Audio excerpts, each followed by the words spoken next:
Hello guys, for today's video, wala nang intro. Ayan, napapansin nyo po, meron tayong dalawang kawali.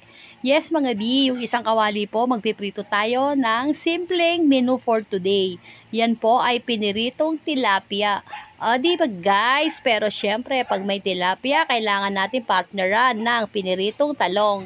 At syempre, hindi pa dyan natatapos mga B dahil magluluto tayo ng ginisang bagoong. Di ba? Para marami tayong makakain for today's video dahil ang ating ulam ay napakasarap. So ayan, nakasalang na po yung ating tilapia, and then sa kabila po, ito mainit na yung ating kawali, nilagay na natin yung ating bawang. Syempre kailangan lumabas ang aroma ng ating bawang para naman masarap. Di ba guys? And then isusunod na po natin yung ating sibuyas. Puting sibuyas po yung aking nabili, kaya okay lang kahit puti, kahit pula, basta sibuyas. Di ba guys? So yung ating tilapia po ay 5 pieces. Di ba guys? Ayan na, ilalagay na natin yung ating kamatis. Syempre sa kamatis kailangan lutong-luto para lumabas yung kanyang sabaw-sabaw, di ba? And then after nyan po ay ilalagay na natin yung ating nabiling bagoong.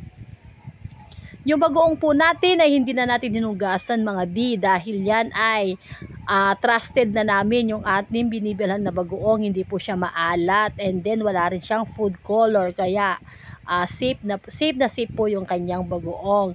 And then ganyan lang po mga B, kailangan natin imekos-mekos lang yan para naman maluto ng husto yung ating bagoong. Masarap po yan dahil hindi siya maalat. Lalagyan na lang natin ng suka para yung sausawan naman talaga natin ay naman napakasarap. Yung iba po kamatis at saka bagoong, pero curry bells lang yan. So ayan, same procedure lang po mga B, ilalabas yung ating tilapia ay nilagay ko na rin yung iba para naman sabay-sabay nang maluto. So ayan na nga, luto na po yung ating piniritong tilapia at saka yung ginisang bagoong. Isusunod na natin yung ating talong.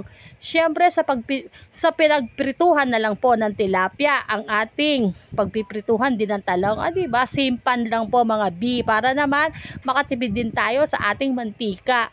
So ayan, maluluto na at tayo ay kakain na dahil sigurado mapapa-extra rice na naman tayo nito dahil napaka simple ngunit napakasarap ng ating ulam ngayon.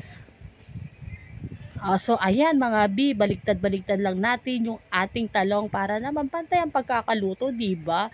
Baka naman hindi yun nabaliktarin, di hilaw yung kabila. Diba guys? Siya, ayan na, maluluto na at tayo ay kakain na para naman tayo ay makapagpahinga na din, diba guys? So siya, luto na po yung ating talong and then yung ating tilapia, kaya tayo ay mag-aaya na syempre kumain. Pero syempre dahil wala pa yung ibang anak ko, wala pa yung aking panganay, aantayin na lang po namin para sabay-sabay na kaming kumain. Diba guys? So eto na.